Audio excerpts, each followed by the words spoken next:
Aleluia. Jeremias, capítulo de número 2, versículos 11, 12 e 13. Amém? Houve alguma nação que trocasse os seus deuses, ainda que não fossem deuses? Todavia o meu povo trocou a sua glória por aquilo que é de nenhum proveito. Espantai-vos, diz, ó céus, e horrorizai-vos, ficai verdadeiramente desolado, diz o Senhor, porque o meu povo fez duas maldades. A mim me deixaram o manancial de águas vivas e cavaram cisternas rotas que não contêm água. Amém? Glória a Deus, por estar adorando, glorificando o nome do nosso Senhor e Salvador, Jesus Cristo. Glorificado seja Deus. Amados, louvado seja o nome do Senhor. Jeremias, conhecido como profeta chorão, embora ele sofreu muito, apanhou muito, mas na verdade a maioria do choro de Jeremias era de preocupação e de amor pelo povo de Israel. Ele chorava quando via o povo afastar-se de Deus. Ele chorava quando percebia que o povo estava deixando os caminhos do Senhor, deixando o Deus verdadeiro para seguir adorando os Baalins, as imagens de escultura e os deuses do mundo. Jeremias foi um profeta que sentiu na pele o peso de pregar a palavra do Senhor ao povo que não queria dar ouvido à voz de Deus. Louvado seja o nome do Senhor. E hoje, estudando, esses dias estudando, preparando essa mensagem, Deus me deu um tema aqui, que é mais que uma pergunta. E essa pergunta se aplica nos nossos dias. Por que o Evangelho deixou de ser a fonte de águas vivas para muitos? Por que o Evangelho deixou de ser aquela fonte desejada? Quando eu falo para muitos, eu não estou falando para pessoas não evangélicas, eu estou falando para pessoas lá fora. As pessoas que estão lá fora não querem saber do Evangelho. Mas para as pessoas de casa, os domésticos da fé. O Evangelho tem deixado de ser um manancial desejado. As pessoas não estão correndo, vindo para a fonte de água viva com tanta sede quanto tinham antigamente. Como no primeiro amor, que aceitava Jesus e tinha prazer em cultuar a Deus. Tinham prazer em adorar o Senhor. Louvado seja Deus. Nós estamos reunidos num culto de doutrina, um tempo dedicado a reafirmar a verdade que sustenta a nossa fé. Mas espera aí, que verdade é essa que nós estamos vivendo? Nós estamos realmente nos dedicando a reafirmar a nossa fé em Cristo Jesus? Contudo, precisamos ser honestos, pois vivemos em uma geração onde a prioridade do Evangelho de Jesus Cristo tem diminuído drasticamente. Você está entendendo? Não podemos aqui, irmãos, fingir que tudo está bem. Às vezes a gente encontra alguém em algum lugar, seja crente ou não, e pergunta, como vai? A pessoa não tem que dizer que está bem. Não, você não tem que dizer que está bem quando não está bem, que você está mentindo. Você tem que ser verdadeiro. Tá? Contudo, precisamos ser honestos e viver pois vivemos em uma geração onde a prioridade do Evangelho de Jesus Cristo tem diminuído, tanto dentro da igreja quanto fora. O Evangelho para muitos deixou de ser prioridade.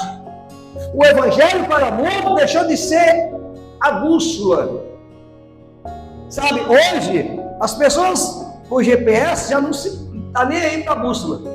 Né? Isso é realidade. Mas, na realidade, nós temos que entender que sem a bússola, sem uma direção, sem o norte, nós não sabemos para onde vai, para onde vamos.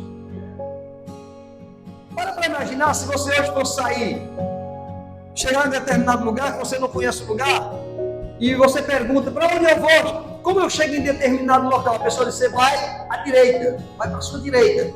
Você não sabe qual é a sua direita. Como você vai se dirigir a lugar nenhum? Pois o Evangelho é essa bússola que nos dá a direção. O Evangelho é essa bússola que nos guia pelas veredas da justiça. Porém, muitos já não têm mais interesse em andar conforme a palavra de Deus. Estão se guiando, ou deixando ser guiado por caminhos, aleluia, obscuros, que na realidade não mostra a realidade dos perigos do caminho, ou os perigos que há no caminho. Então, o Evangelho deixou de ser prioridade para muitos. Exemplos: faltamos cultos por qualquer coisa. Deixamos de vir à igreja por qualquer motivo. Não, mas porque hoje, mas amanhã tem outro culto, amanhã eu vou depois, não dá para ir hoje, não, hoje não tem problema eu voltar hoje, eu vou amanhã, eu vou depois. Sabe? E vamos deixando o Evangelho em segundo plano na nossa vida. Tanto para as pessoas da igreja como está fora. E há um crescente movimento de pessoas deixando as igrejas. Irmãos, para imaginar, esses dias, alguns meses atrás aqui, no culto de consagração, eu estava conversando aqui com a irmã Sulina, eu estava aqui, ela dirigindo o trabalho, e ela falando sobre a quantidade de pessoas que já saíram da vitória do povo de Deus. Só na vitória do povo de Deus, irmãos, nós teríamos, pelo menos, se for contar as pessoas que saíram, eu não estou falando que saíram para outro ministério, eu estou falando que saíram para o mundo, que não voltaram e não foram mais para a igreja. Nós teríamos pelo menos 3 congregações dessa aqui cheia. Você está entendendo? Pessoas que serviam a Deus, que adoravam o Senhor e hoje estão no mundo. Há um crescente movimento de pessoas deixando as igrejas. Agora o pior é, não é porque encontraram algo melhor, mas por terem se cansado da fonte da água da vida. As pessoas estão saindo da igreja, não é porque encontraram algo melhor lá fora, não é porque encontraram um manancial melhor, um alimento melhor, um pasto mais verdejante, é porque se cansaram do pasto verdejante que é entregue na casa do Senhor, que é a palavra de Deus. Pessoas estão se cansando. Louvado seja Deus. O profeta Jeremias do Antigo Testamento descreveu o erro de Israel em uma metáfora poderosa, onde Deus disse: o meu povo cometeu 2 males. Veja bem, eles me abandonaram, eles abandonaram as fontes da água da vida. Esse é o primeiro mal. Eles abandonaram Deus, que é a fonte da água da vida. Primeiro mal que o pessoal foi, que o povo de Israel cometeu. Ou seja, para imaginar, irmão, você num deserto, encontrar um oásis, uma fonte jorrando ali, porque a água no deserto não é fácil. E aí você abandona aquela fonte, num local que não é fácil encontrar água. Não é uma tolice? Então o primeiro erro foi abandonar Deus, que é a fonte da água da vida. E o segundo, a fim de cavarem poços e cisternas rachadas que não retêm água. Eles trocaram Deus, a fonte da água da vida, para ir cavar cisternas. Você está entendendo aqui? O que é cisterna? Cisterna não tem água, ela precisa ser cheia. Você está entendendo, igreja? Cisterna precisa ser cheia. Cheia no deserto que nem chovia. Trocaram a fonte que jorrava água por cisternas rachadas para esperar que seja cheia num período ou numa região de difícil período de chuva. Esses foram os 2 erros. E nesta noite nós usaremos como texto esse exemplo como lente para o diagnóstico das 2 grandes perguntas da nossa vida. Através aqui não vê as 2 maiores perguntas da nossa vida. A primeira é: por que o Evangelho não é mais tão importante para muitos? E por que tantas pessoas estão deixando a igreja e voltando para o mundo? Você já se fez essa pergunta? Por que o Evangelho não é mais tão importante? Se você olhar as nações em geral, todas elas tinham como base a palavra de Deus. Esses dias eu estava assistindo uma entrevista de uma pessoa perguntando a um ateu. Fazendo uma pergunta para o autor, caso não acredita em Deus, não está nem aí para a palavra, não acredita na palavra, ele disse, eu vou mostrar que você, crendo em Deus ou não, ainda é direcionado e regido pela palavra. Ele perguntou, uma pessoa que não é crente, que não está nem aí para Deus, ela é casada, comete um adultério, está certo ou errado? O ateu falou, está errado. Ele falou, só existe esse mandamento que adultério é pecado na Bíblia, dita pelo Deus que você não crê nele. Você está entendendo? Então, o Evangelho durante muito tempo foi a fonte, a base da sociedade. Porém, hoje, ele deixou de ter importância para muitos. Nós vivemos num período em que há um crescente movimento para se mudar o Evangelho, mudar as Sagradas Escrituras, mudar o conteúdo que está aqui. Por quê? Porque muitos já não valorizam, e o pior, muitos crentes também não estão nem aí para nada. E por que tantos estão deixando as igrejas? A resposta reside no abandono da fonte e na busca por cisternas achadas. O Evangelho deixou de ser prioridade para muitos, por quê? Porque muitos estão abandonando a fonte da água da vida. Muitos não estão mais valorizando a fonte da água da vida. Eu me lembro quando morávamos nos sítios, nós encontrávamos um pequeno fio de água e cavava ali uma cacimba e bebia daquela água e cuidava daquela poça, daquela cacimba, tirando ali as terras para poder renovar a água, cercava para o gado não entupir, limpava, tirava as folhas, tirava o bagaço e tinha todo o cuidado, porque ali era a fonte que saciava a nossa sede. Nós devemos entender que aqui é a fonte que sacia a sede da sua alma. Essa é a fonte, aleluia, da água da vida. Nós precisamos aprender a valorizar a igreja.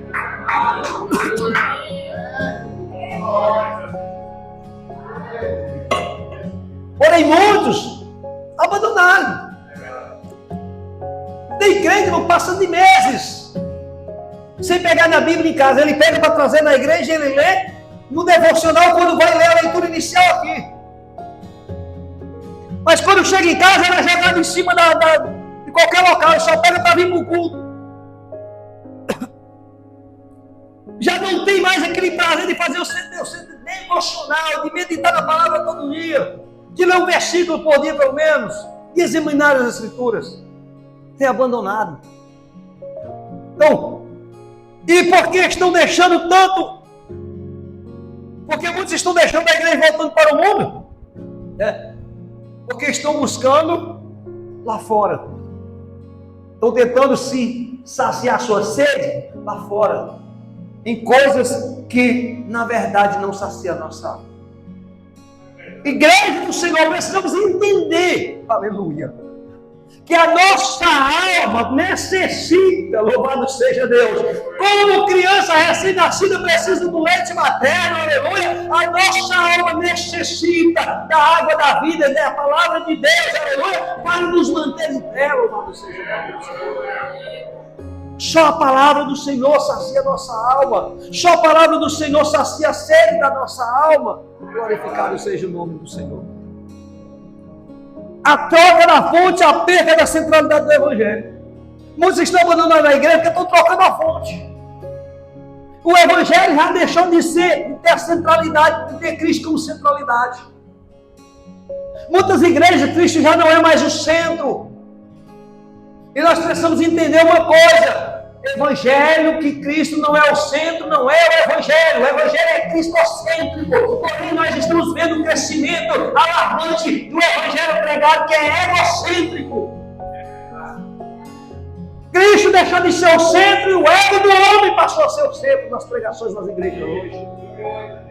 Cristo deixou de ser, aleluia, a coluna dorsal da igreja. Para muitos, e tem colocado o ego do homem, a vontade do homem, o querer do homem, o desejo do homem, como sustentação da igreja, e por isso que muitos estão desabando. Louvado seja o nome do Senhor. Porque o Evangelho não é mais prioridade na vida de muitos. A importância do Evangelho diminuiu quando é substituído por outras coisas. Quando nós substituímos o Evangelho por atrações. E aí, irmãos, o cardápio é enorme.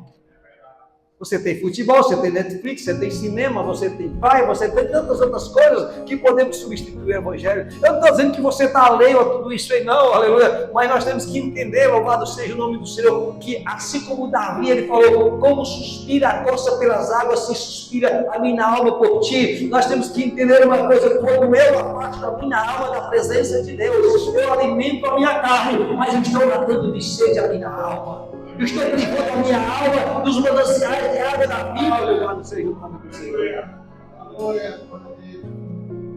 Exemplos de estão trocando, aleluia, a prioridade do Evangelho por prosperidade material. O Evangelho está sendo trocado por autoajuda, por sucesso social, ativismo político, bens e etc. E muitas outras coisas.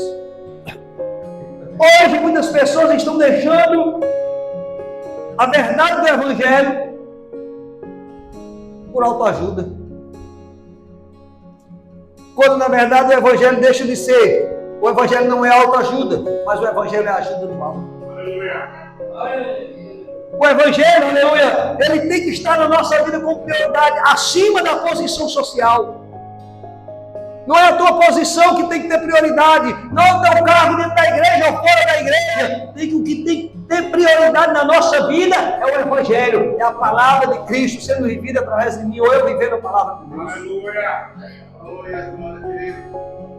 Mas infelizmente hoje, muitos estão perdendo o amor pelo Evangelho.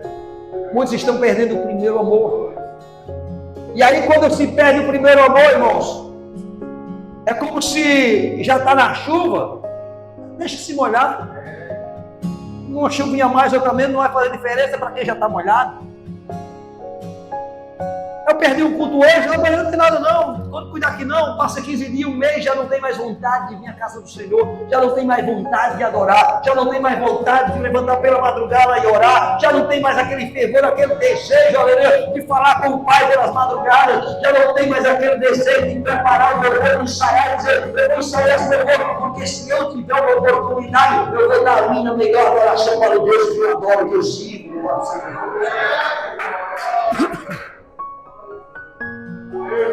A essência do Evangelho, e aí isso aqui é onde muitos estão perdendo o foco, e faz com que muitos voltem atrás, abandonam a igreja, abandonam os caminhos do Senhor, porque eles perderam, o foco. A essência do Evangelho é o perdão do pecado e a reconciliação do homem com Deus através de Cristo. E aqui eu quero puxar para nós, líderes de igreja, pastores, muitas das vezes nós somos os culpados, porque muitos estão até abandonando o Evangelho.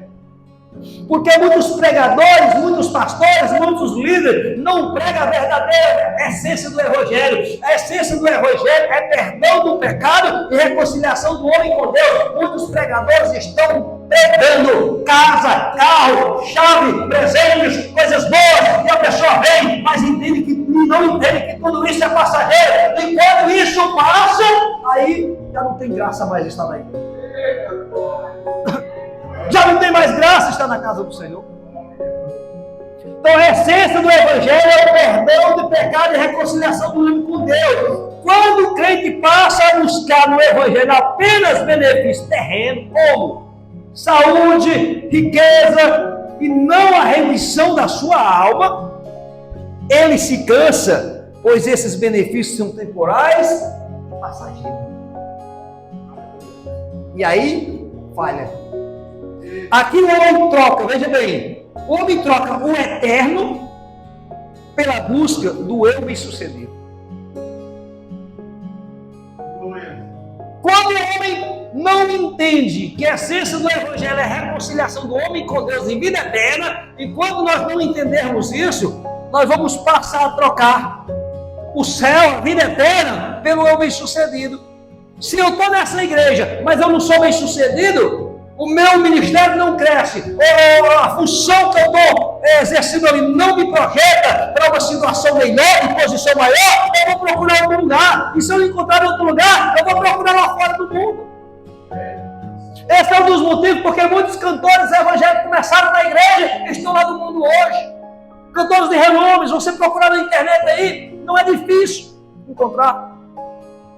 Cantora que morreu há pouco tempo, Marília Mendonça, era uma jovem que louvava na casa do Senhor, que adorava na igreja, era crente. Mas foi encontrar o prazer que saciou seu ego lá fora. Mas é passageiro. E muitos outros.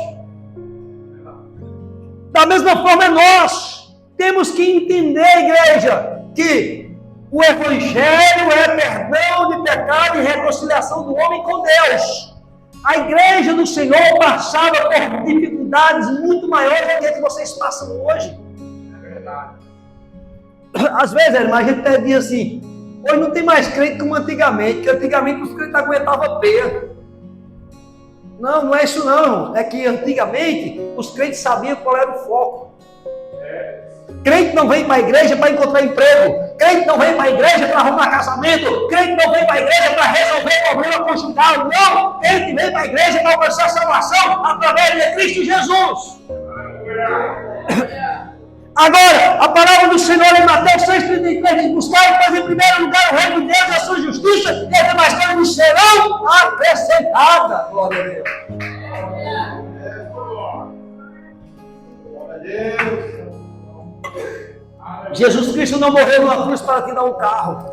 Jesus Cristo não morreu numa cruz, aleluia, para que você tivesse uma posição social de deleites e de aplausos. Não, Jesus Cristo morreu numa cruz para apagar os teus pecados, meus pecados, para lavar e santificar a minha alma e me dar o direito de entrar pelas portas da cidade santa e cantar o hino da vitória na Nova Jerusalém com ele. Chorando aqui ou sorrindo, apanhando, aleluia, ou sendo alegre, sendo bem, aleluia, ou sendo mal, sendo feliz, em Cristo você vai entender. Você não aplaude você por Jesus.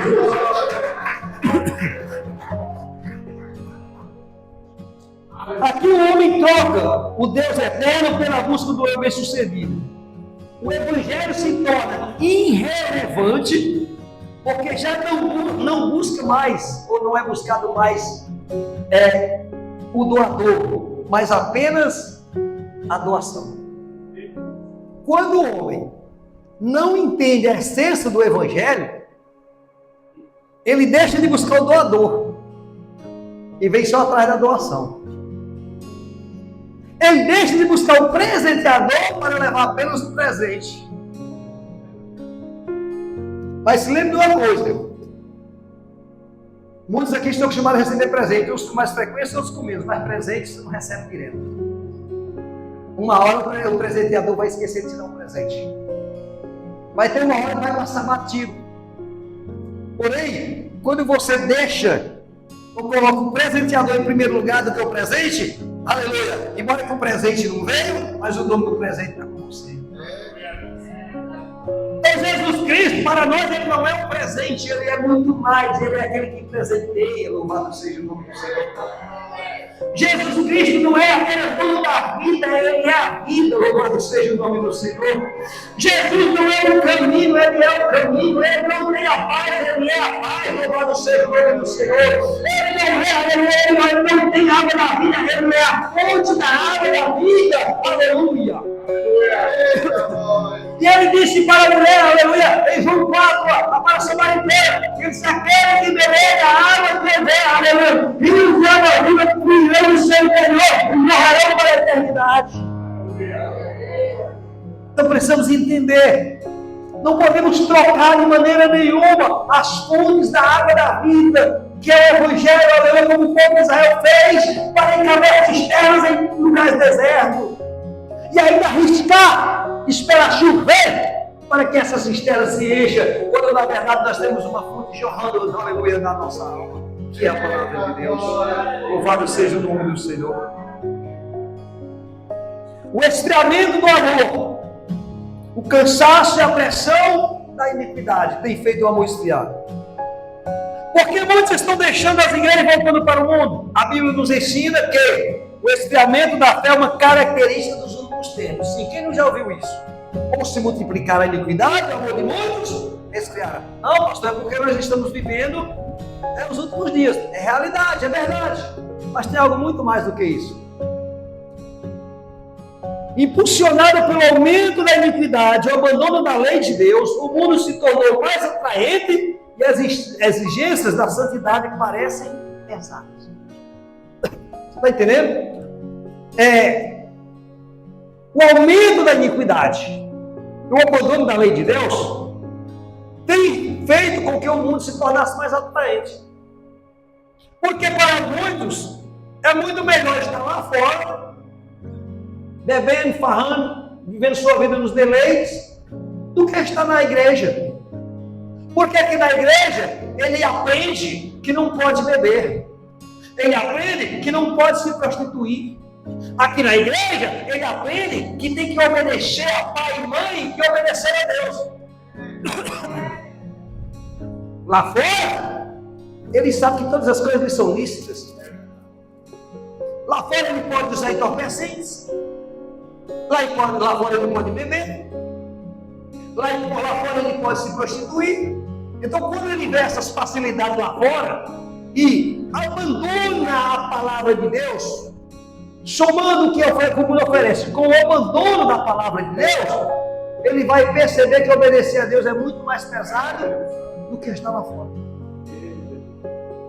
Mas quando ele não abandona, medita, estuda a palavra, ele vai perceber que tudo que o mundo oferece lá fora é passageiro. É melhor estar debaixo da sombra do Onipotente. É melhor estar debaixo da sombra do Onipotente, porque da sombra do Onipotente a segurança, da sombra do Onipotente a proteção, da sombra do Onipotente a vida eterna, a descanso para a nossa alma. O amor pela igreja, pela comunhão, pelo sacrifício esfria quando o coração se permite, tá? Ser contaminado pelo ambiente pecaminoso ao céu. Não é só o mundo não, igreja. Quando eu me permito ser contaminado pelo ambiente que está à minha volta, aí o amor pela igreja vai se esfriando.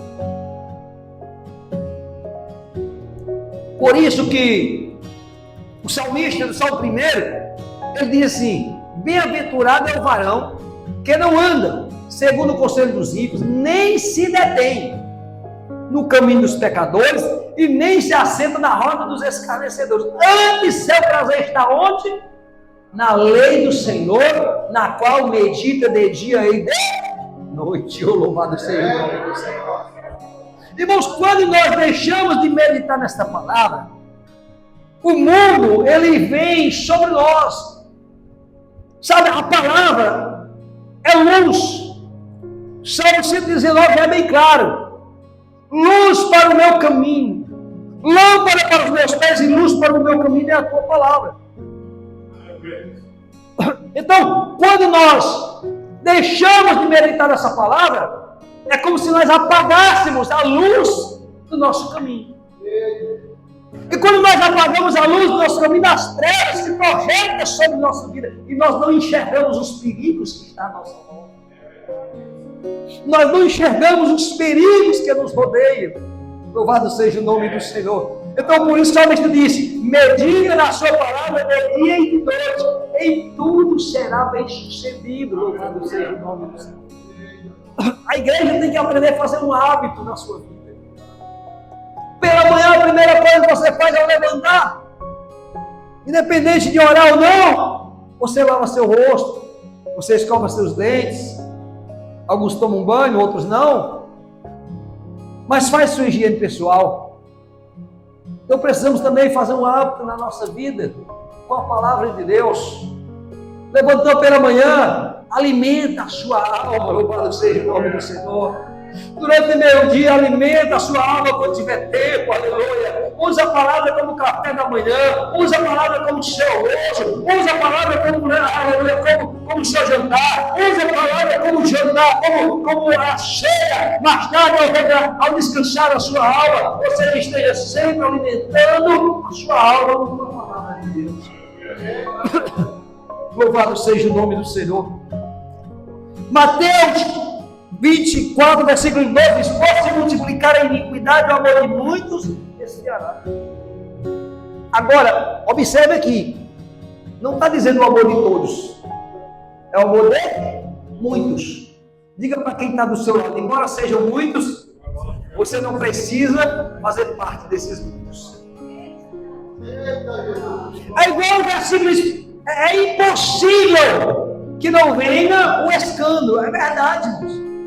A igreja nunca teve um escândalo. Qual ministério nunca aconteceu um escândalo? Se não acontecer, vai acontecer. Agora, vai acontecer? Mas por mim não. Eu não quero que seja por mim. Porque aí daquele porque veio o escândalo. Imagina a igreja tem três. Posso multiplicar a iniquidade ao mundo de muitos, será assim, Senhor. Pode esfriar de quem quiser, Senhor. Mas eu quero que a chama do teu Espírito Santo continue ardendo no meu coração. A chama tem que arder. O fogo tem que estar continuamente aceso sobre o altar. Aleluia. O fogo está se apagando, tem que fazer. Vamos altar. Reacende a chama, reacende a brasa. Tira a cinza velha, coloca o fogo novo. Louvado seja o nome do Senhor, para que não venha se apagar a chama, o desejo de servir ao Senhor por onde quer que você esteja, por onde quer que você ande. A iniquidade não é apenas um pecado do mundo, mas é a perversão da justiça e da verdade. Quando a igreja minimiza o pecado e a santidade, o contraste entre a vida cristã e o mundo desaparece. Você está entendendo? Quando a igreja minimiza o pecado e a santidade, o que é isso, pastor? O pecado não vale nada, não. Não tem problema, é coisa simples, não vale nada, não. Tornar o pecado uma coisa simples. Eu quero dizer para você, para a igreja no geral, o pecado é uma coisa tão simples, que o menor pecado, não importa. O menor pecado que você cometeu é esse mesmo, deve fechar a porta do seu novo. Você está entendendo? Pastor, mas eu só fiz uma mentirinha assim, daquela pequenininha que não dá nem para ver. Pois é, ou deixa, ou se arrepende, ou pede perdão, ou esse será o cadeado que vai travar a porta do céu e não vai te permitir entrar lá. Não minimize o pecado. Não podemos minimizar o pecado. A santidade, não, isso aí não tem problema não, irmãos. Pecado e santidade são duas coisas sérias. Que a igreja tem que priorizar santidade e abandonar o pecado. Louvado seja Deus. Nós passamos por um período agora, há poucos anos atrás, em que o mundo ficou desesperado com a Covid. Enquanto eu ouvia falar só lá na China, ninguém estava nem para a Covid. Quando chegou perto de casa, aí o negócio é o caldo engrossou. Aí o pessoal começou a levar a Covid a sério. Quando começaram a ver vizinho morrer, parentes morrer, alguém morrendo lá, alguém morrer aqui, todo mundo começou a se cuidar, todo mundo começou a colocar máscara, álcool gel não se vendeu tanto. Ninguém nunca viveu um separado do outro. Não é verdade? Festa, corre não teve. Mas agora já minimizaram, não há problema não. Passou. Da mesma maneira nós temos que entender o pecado, igreja. Porque as pessoas minimizam o pecado porque está vendo o efeito do pecado lá fora. Na vida do irmão que está do lado, do irmão do conjunto, da irmã do irmão do obreiro. Quando tu está na sua casa, na sua vida, ele está minimizando, não tem problema não. Ei, pecado, é problema grande em qualquer lugar da nossa vida, na igreja, no ministério, no conjunto de jovens, no conjunto de senhores, no conjunto de crianças. Pecado é pecado, nós temos que entender como algo, aleluia, muito sério dentro de uma igreja. E santidade é santidade, acabou. Jesus, ou melhor, Deus, ele nunca disse, seja santinho. Não. Ele disse, sede santo, porque eu sou santo. E acabou. Pastor, mas é algo impossível? É algo impossível? Igreja, é impossível ser santo? É impossível? Não, igreja. Não, porque você entendeu o significado da palavra santo, você vai ver que é fácil. É fácil para quem medita na palavra e tem o céu como alvo principal. O que é santo? Separado. Separado de tudo aquilo que nos afasta de Deus. Pronto. Isso é santidade. O que me afasta de Deus? O pecado, a mentira, o ódio, não liberar perdão, a falsidade. É fácil liberar perdão? É. Quando você quer o céu, é fácil. É fácil, aleluia, perdoar? É. Quando você quer o céu, é fácil perdoar. É fácil pedir perdão? É. Quando você tem o céu como alvo, é fácil. Então, o Senhor diz: sede santo porque eu sou santo. Não minimize o efeito do pecado, nem minimize o efeito da santidade. São duas coisas totalmente opostas, igreja. Não andam de mãos dadas, não andam lado a lado. Santidade e pecado não combinam. Não convém com a igreja. Santidade e pecado não podem dar lado a lado. É um casamento que nunca vai acontecer, nunca vai ser bem sucedido. Infelizmente, muitos estão querendo dentro das igrejas. Estão trazendo hoje. Esses dias eu estava assistindo uma matéria, talvez você já até ouviu, tem uma igreja muito conhecida, famosa aqui no Brasil, e arrumou um jeito de segurar os crentes para não ir embora. Criou um bar gospel lá em BH, em Minas Gerais. Você já viu? É um bar evangélico. É, irmãos, pesquisa que você vai ver. É uma igreja grande, muito grande e famosa. É para os crentes, para os irmãos não ir para o bar beber, vem para cá. É bebida sem álcool e está tudo bem. Ô, irmão, só trocou, o desejo permanece. Será que eu não posso ficar sem bebida? Eu preciso trocar a bebida, o jeito da bebida? Não, aleluia. Nós temos que entender uma coisa. Jesus, ele falou assim, ó. Vamos trazer para ele disse: aquele que pensar em uma mulher, adulterar com ela, já cometeu pecado. Veja bem. O que é que o Senhor chama o povo de Israel? De prostituta. Israel foi comparada a prostituta e muitas vezes comparada a adúltera. Por quê? Porque traía o Senhor com outros deuses. E Jesus diz: aquele que apenas no pensamento fizer já cometeu adultério. Eu não estou num bar com bebida alcoólica, mas eu criei um bar simbólico para mim. Eu criei um lugar parecido para poder tirar a vontade. Sabe, é igual você que quer fumar, usando adesivo de parar de fumar, usando adesivo de nicotina. Só não está com cigarro na boca, mas o adesivo está ali. Que diferença vai fazer? Então, a igreja tem que entender isso, louvado seja o nome do Senhor. Que é um casamento que nunca vai dar certo, igreja. Nunca vai dar certo.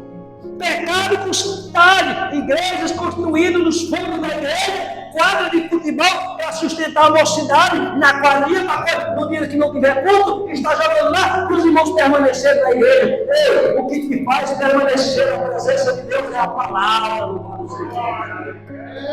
Ou você aprende a ter prazer pela palavra de Deus, ou então você vai estar dentro da igreja, mas longe no céu. Dentro da igreja, mas vivendo uma vida que não agrada a Deus. Infelizmente, essa é a realidade do evangelho que nós estamos vivendo. A frieza não é resultado de perseguição externa. Veja bem. Não, mas a perseguição, a luta do dia a dia fez eu espiar. Não. A frieza não é resultado de perseguição externa, mas do contágio interno pela falta de temor a Deus. É um contágio. A falta de temor do homem com Deus faz com que ele se contagie com o mundo que está lá fora. O que é isso? Ele não tem temor a Deus e vai aqui flertando com o mundo. Ele não faz, mas tem vontade. Tá? Ele não traz para dentro de si, mas não tira o outro de lá.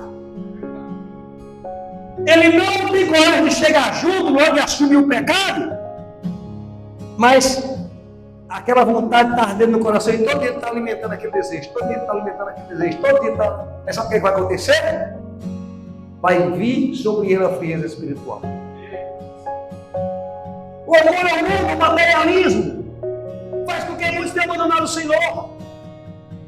E João, capítulo 2, versículo 1 João, capítulo 2, versículo 3, já diz assim: não ameis ao mundo, nem o que nele há. Se alguém amar o mundo, o amor do Pai não está nele, igreja. Aliás, as igrejas estão experimentando, porque as igrejas, quando eu falo das igrejas, eu falo dos crentes, estão amando mais o mundo do que a palavra de Deus.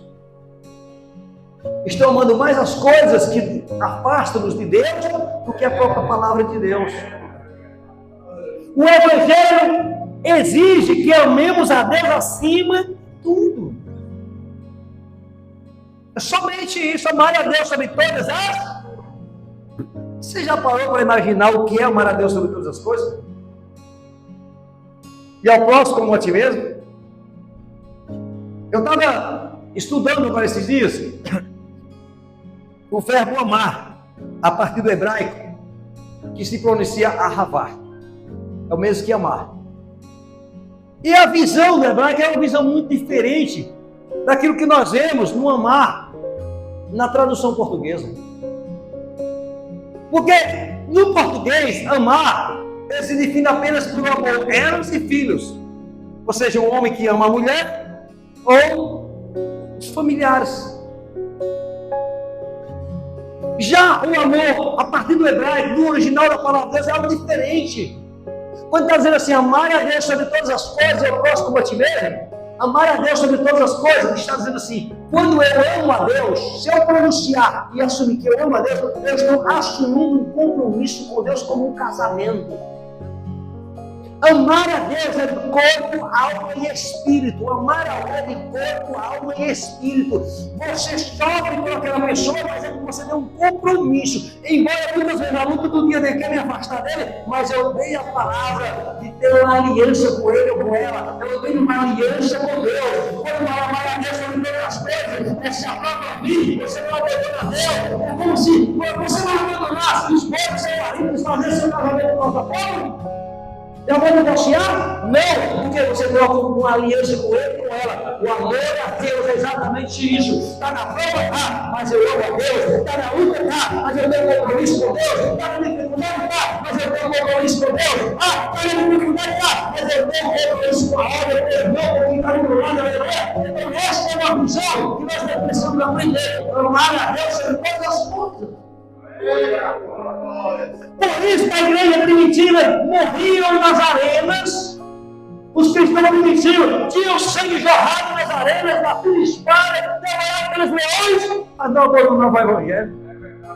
Não era porque eles eram mais crentes que nós, não, irmão. É porque eles honravam o compromisso solenme que tinha com Deus. É porque eles honravam a aliança que tinha com Deus. Louvado seja o nome do Senhor. Enquanto muitos pensavam que eles estavam ali apenas para ter paz momentânea, eles estavam ali porque tinha algo muito maior que era o céu, louvado seja o nome do Senhor. Então, para finalizar, há uma necessidade da perseverança na doutrina. A igreja precisa aprender isso, perseverar na doutrina. Como o evangelho se torna importante e o abandono é evitado pela perseverança. O evangelho só vai se tornar importante na tua vida. O abandono nas igrejas vai ser evitado quando o crente aprender a perseverar na doutrina. Está difícil? Tá, mas permanece ali. A luta está grande? Tá, permanece ali. Quantos não teve seu matrimônio restaurado? Quando muitas pessoas dizem assim, abandona esse homem, está sofrendo demais. Ele não te merece não. Mas você permaneceu ali chorando, lutando, dificuldade. Daqui a pouco Deus mudou a história e o casamento foi restaurado. O que é isso? Perseverança. Do mesmo jeito é aqui. Você está quantos anos na igreja? Seu marido não é crente. Você está quantos anos na igreja? É mais desempregado. É mais passando dificuldade. Pastor, eu estou 10 anos na igreja, não consigo ter alguém que não tem emprego. Persevera. Não é, você não está na igreja por causa do emprego. Você não está indo na igreja por causa dos bens financeiros. Você está aqui por causa do céu que Jesus preparou para você. Aleluia. Quando nós entendemos isso, o abandono vai diminuir dentro das igrejas. Muitas pessoas vão entender, louvado seja Deus, que evangelho, aleluia, não é apenas bens terrenos passageiros, é vida eterna com Cristo Jesus. O teste final da fé não é o que alegra, Sabe, o teste final da fé não é o quão alegre você começou. Veja bem isso aqui. Mas o quão fiel você terminou. Irmão, todo mundo começa alegre. Rapaz, começou com uma alegria. Uma pessoa chegou, aceitou Jesus aqui. Dia seguinte ela foi procurar como é que faz para ajudar na equipe de missão. E depois me perguntou se ela podia fazer no bairro onde ela mora uma arrecadação para ajudar a ajeitar cestas básicas para trazer para a igreja. Pode. Mas quando foi com 15 dias ela já não veio mais à igreja. A alegria era grande no começo. 15 dias ela não veio mais à igreja, depois 15 dias mais vem. Você está entendendo? Mas o teste final não é a alegria porque você começa. Louvado seja o nome do Senhor. Mas o quão fiel você termina. Está entendendo, igreja? Não é quando você é alegria que você tem. Muitas vezes você começa triste, desanimado. Você começa se arrastando, aleluia. Mas você vai crescendo, vai crescendo, vai crescendo, vai se fortalecendo. O Espírito Santo vai trabalhando na tua vida. A tua alma vai se fortalecendo, aleluia. Deus vai, aleluia, agindo no seu lado, na sua cara. E você vai entender que é melhor permanecer fiel, chorando, aleluia, sendo perseguida. Muitas vezes rejeitado até pela igreja. Mas abraçado pelo Pai, aleluia, amado por Jesus, louvado seja Deus, pelo cheiro do Espírito Santo. Louvado seja Deus. Perseverar não é obra humana isolada, mas é fruto da graça de Deus que nos capacita. O Evangelho só se mantém relevante quando praticamos o arrependimento diário, voltando à fonte e fixando os olhos na glória de Deus. Que deixemos, aleluia, de cavar fontes no deserto, cisternas, melhor dizendo, secas, rotas, e voltemos aos mananciais da água da vida, louvado seja Deus, que só Deus tem para nos oferecer e saciar a nossa sede. Que você venha refletir nesta mensagem e entender, aleluia, que embora muitos estão abandonando o Evangelho, muitos estão voltando atrás, muitos estão deixando a palavra de Deus, trocando por felicidades momentâneas, você não foi chamado, aleluia, para viver uma alegria momentânea, mas você foi chamada, escolhida para viver a eternidade com Cristo Jesus. Aleluia. O Senhor não quer apenas te dar presentes nesta terra. O Senhor tem um céu para te dar. Louvado seja o nome do Senhor. O Senhor deu a vida eterna para te entregar. Louvado seja Deus. Então permaneça nos mananciais da água da vida, servindo, adorando e glorificando o nome do Senhor. Louvado seja Deus. Porque Deus tem prazer naquele que é fiel até o fim. O Senhor diz permanecer fiel até o fim e dar-te ele a coroa da vida. Amém? Fica de pé em nome de Jesus. Louvado seja Deus.